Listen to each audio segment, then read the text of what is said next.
नमस्कार दोस्तों, मैं डॉक्टर जेके यादव। दोस्तों, आज हम बात करेंगे HbA1c।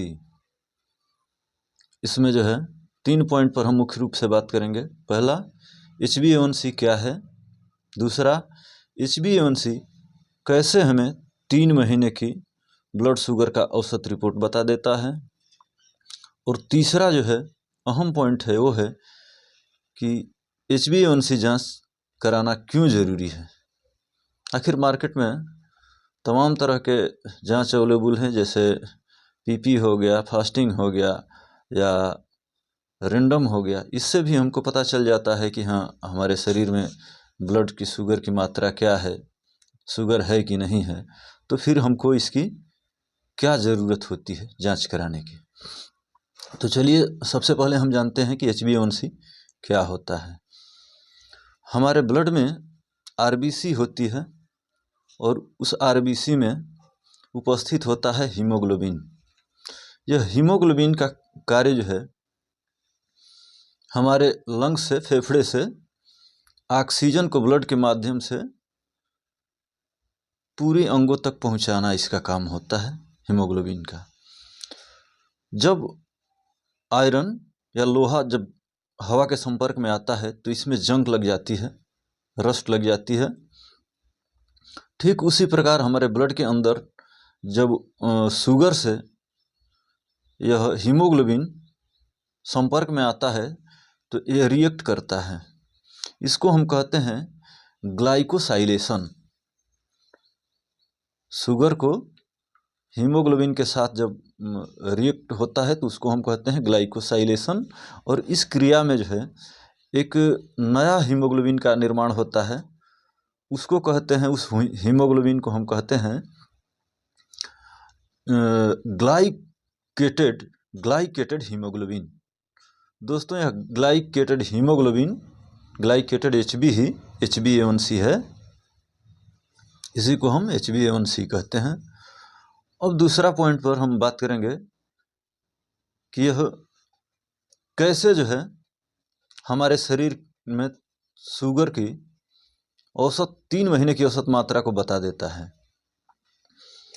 तो हमारे ब्लड स्ट्रीम में जो HB होता है, हीमोग्लोबिन होता है, वो मैक्सिमम जो है 90 से 120 दिन तक के लिए होता है। उसके बाद उसका हमेशा चेंजिंग होता रहता है। तो जब भी हमारे शरीर में शुगर की मात्रा ज़्यादा होती है या बढ़ जाती है तो उस स्थिति में जो है ग्लाइकेटेड हीमोग्लोबिन का ज़्यादा निर्माण होता है। और जब हमारे शुगर की मात्रा ब्लड में कम हो जाती है तो बहुत कम मात्रा में जो है ग्लाइकेटेड हीमोग्लोबिन का निर्माण होता है। तो पूरे 3 महीने के साइकिल में कितना हीमोग्लोबिन, ग्लाइकेटेड हीमोग्लोबिन बनता है, इसकी मॉनिटरिंग हम इस जांच के माध्यम से कर लेते हैं और हमको शुगर की ये औसत मात्रा जो है हमको समझ में आ जाती है। अब जो है तीसरा मुख्य पॉइंट पर चलते हैं कि क्यों यह ज़रूरी है HbA1c। तो मुख्य रूप से हम जो है इसको 2 चीज़ के लिए हम जांच कराते हैं। पहला हो गया डायग्नोसिस के लिए। हम ये जानना चाहते हैं कि ब्लड में शुगर की मात्रा कितनी है, शुगर है कि नहीं, पेशेंट को डायबिटीज़ है कि नहीं है। और दूसरा है डायबिटीज़ के पेशेंट को दवा के दौरान जो है कितना शुगर रह रहा है या कंटिन्यूस बना रहता है, उसकी मॉनिटरिंग के लिए। अब कुछ समय में जब भी हमारे शरीर में भोजन की मात्रा जाती है, जब हम भोजन करते हैं तो हमारे शरीर में शुगर की मात्रा बढ़ती है। और फिर दिन में यह जो है कुछ समय के बाद फिर जो दवाई लेता है पेशेंट, उसके वजह से डाइजेस्ट हो जाता है शुगर का, तो फिर घटता है। फिर जब कुछ हम वर्क करते हैं तो थोड़ा घटता है और फिर जब कुछ खा लेते हैं तो फिर बढ़ता है। इस तरह से यह शुगर की बढ़ने और घटने की प्रक्रिया पूरे दिन में भी होती रहती है, हफ्ते में भी होती है और महीने में भी होती है। तो यह जो शुगर के घटने बढ़ने का सिलसिला रहता है, तो कभी कभी जो हम साधारण जांच कराते हैं उसमें ऐसा होता है कि हमारा शुगर लेवल जो है 2 महीने से कंटिन्यू जो है बढ़ा है, और जिस समय हम जांच कराने जा रहे हैं उससे 2 दिन पहले से या 2-3 दिन पहले से हम बहुत लंबा मॉर्निंग वॉक कर रहे हैं या बहुत कमज़ोर डाइट ले रहे हैं, जिससे शुगर की मात्रा कम हो जाती है, और जांच कराने पर साधारण हमको लगता है कि चलिए हमारा तो शुगर बहुत ठीक ठाक है, लेकिन यह ठीक नहीं रहता है। धीरे धीरे लंबे समय से शुगर बना रहता है, या नुकसान करता है, या डायग्नोसिस करने में भी या उसका ट्रीटमेंट करने में भी हमको दिक्कत पहुंचाता है। जैसे हम समझते हैं कि शुगर लेवल ठीक है और शुगर लेवल हाई भी बना रहता है। अब HbA1c जांच में हम देखते हैं कि किसको हम नॉर्मल समझें और किसको जो है हम समझें कि हैं, तो इसमें जो है 3 पॉइंट होता है। पहला पॉइंट होता है 5.5 से लेकर के 5.6 तक, तो जो ये होता है इसको हम कहते हैं प्री डायबिटीज़।